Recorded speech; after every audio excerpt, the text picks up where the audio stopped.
Okay, define and apply conditional, otherwise known as given, probability or events and probabilities, as well as independent events or probabilities.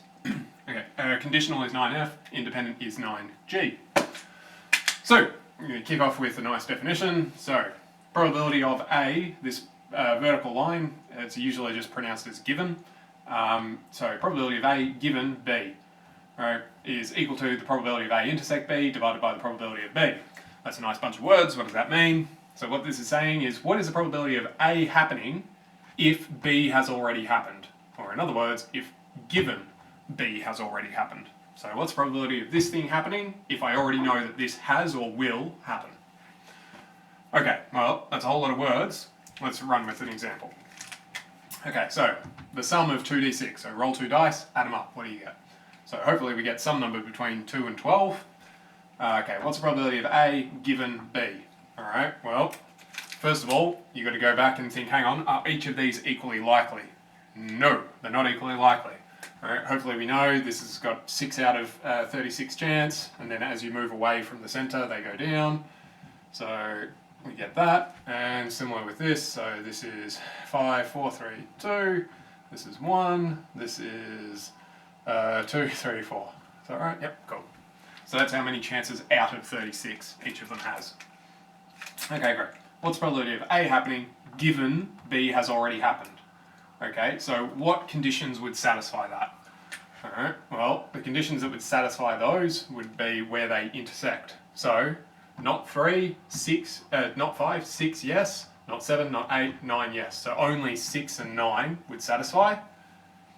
So, we need the probability of A intersect B, where they intersect, okay? Well, I've got 5 chances for 6 and 9, 4 chances for 9, so I have a grand total of 9 out of 36 for my intersect, out of the probability of B happening.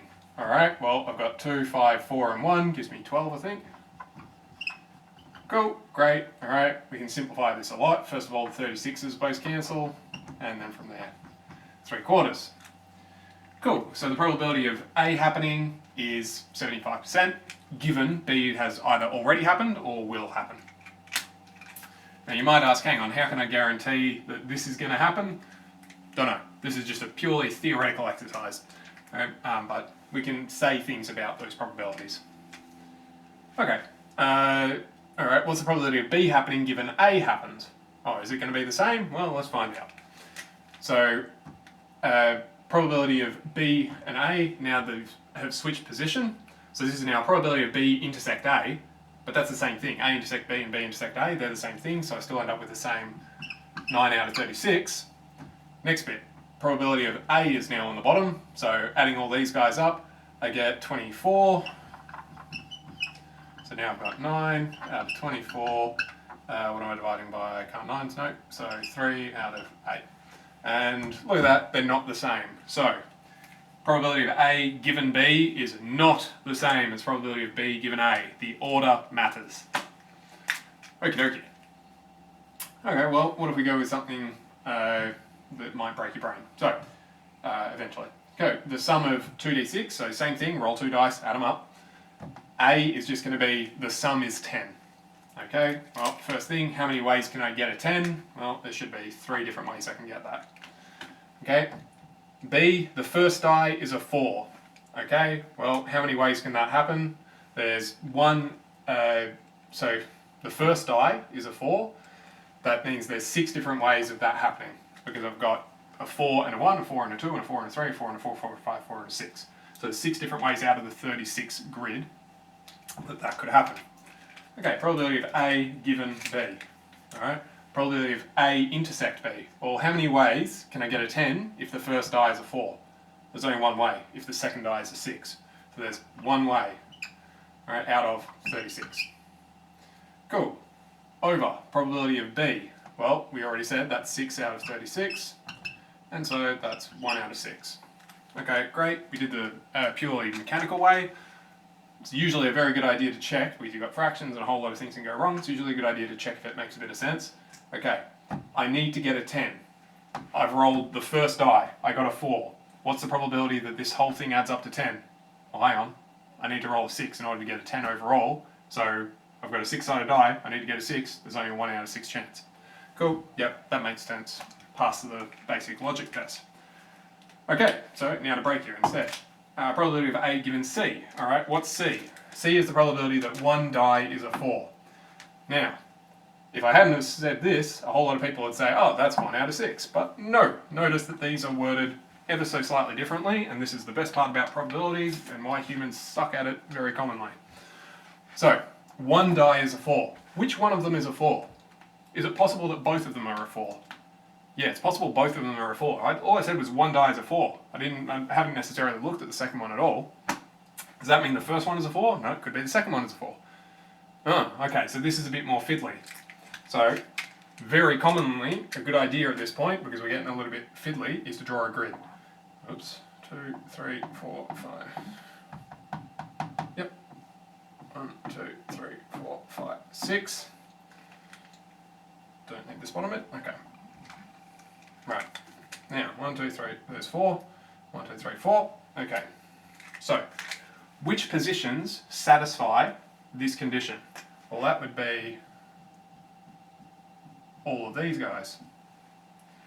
Okay, fine. Well, which conditions satisfy this? Well, I would have to have a 4 and a 6 or a 6 and a 4. Okay, great. Well, how does that work? That means I have to have 2 out of a grand total of not 12, but 11. So, let me reiterate that because this is going to be curly for people. If I roll 2 die, and I've covered them, and then I look at them and I say, one of the die is a 4, one of the dice, sorry, is a 4, what's the probability that I've rolled 10? If you come back to me with 1/6, you have not thought about it carefully enough. So, there's a very, very, very subtle but distinct difference here. If I roll both of them, right, and I tell you, okay, the one on the left is a 4, then it is a 1 in 6 chance that you've rolled a 10. But if we roll both and I cover them so that you can't see them and I just look at them and say, oh, one of them is a 4, then you can't tell which scenario you've ended up in. It's possible that they're both 4s, it's possible that only one is a 4. All you know is that one of them has to be a 4, so you're in this 11 space now. Cool. If we do this mechanically instead, so probability of A intersect B, so the probability of this intersecting, except B's are now C's, sorry. So probability of A intersect C, well that's my 2 there, which is essentially what we did anyway. Oops. So that was our 2 out of a grand total of 11.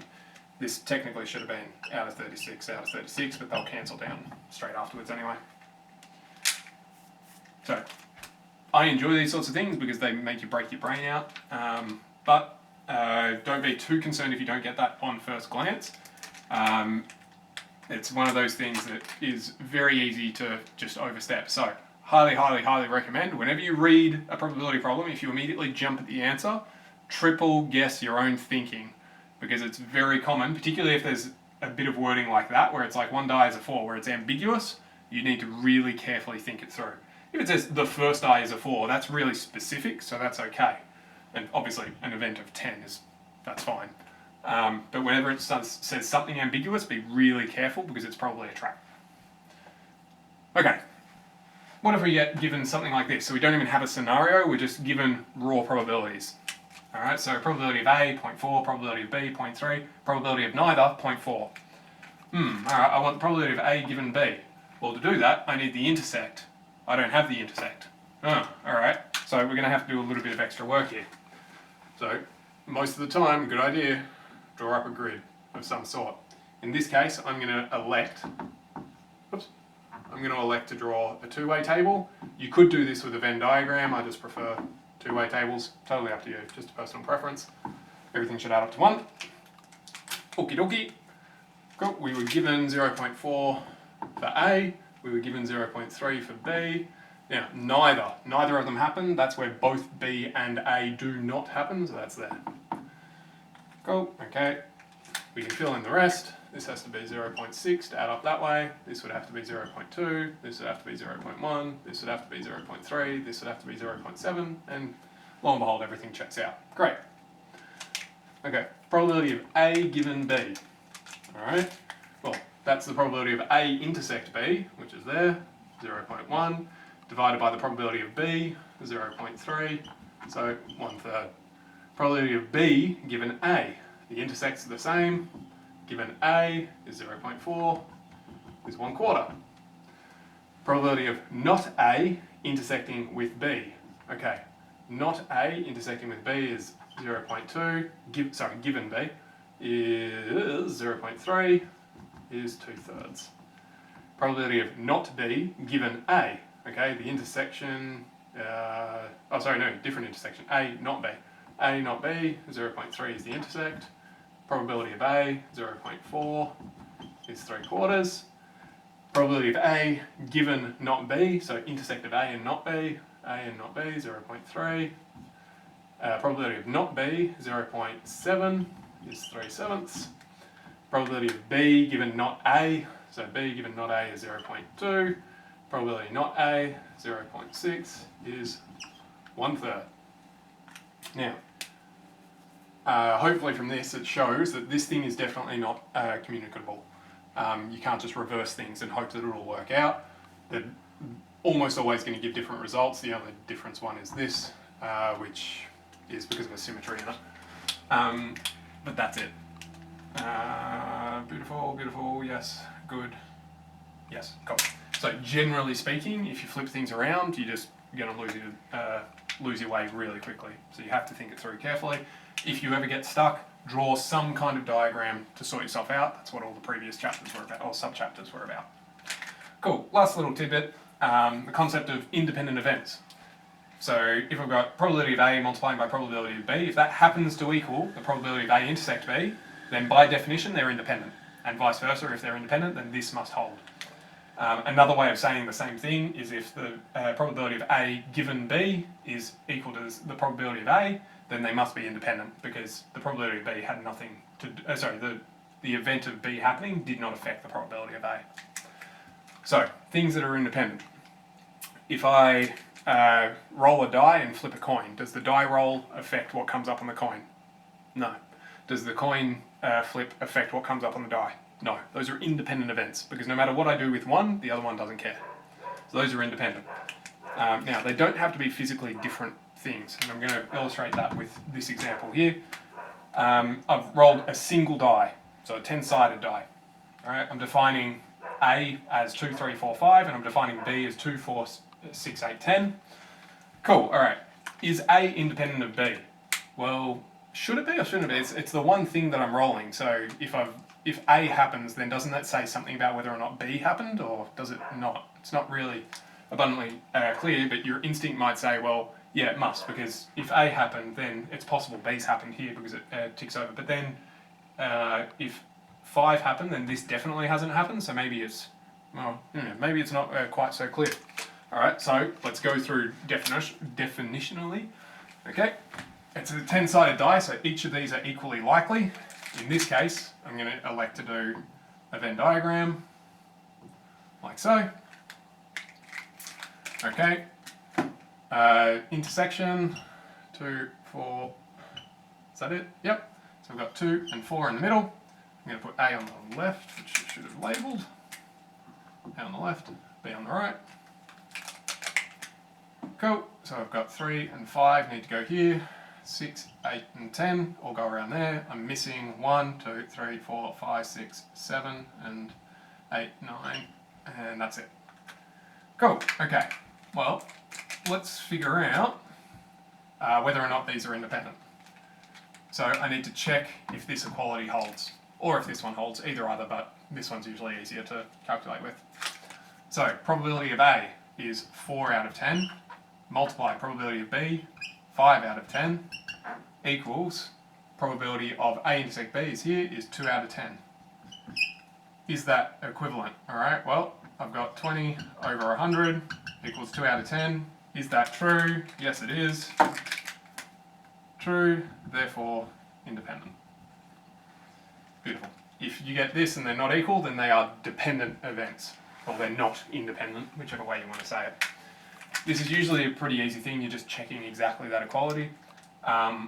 a lot of the time it'll be obvious when they should be dependent, but every so often you get one like this where it's not really obvious if it should or shouldn't be. But that's 9F and 9G. If you get stuck with anything, it is almost certainly going to be in conditional. Independent's usually pretty straightforward. Always read your questions carefully, because that's usually where errors stem from, is you've just raced ahead assuming that it said one thing when it doesn't. So just be a little bit careful, but other than that, best of luck. Email if you get stuck. Cheerio.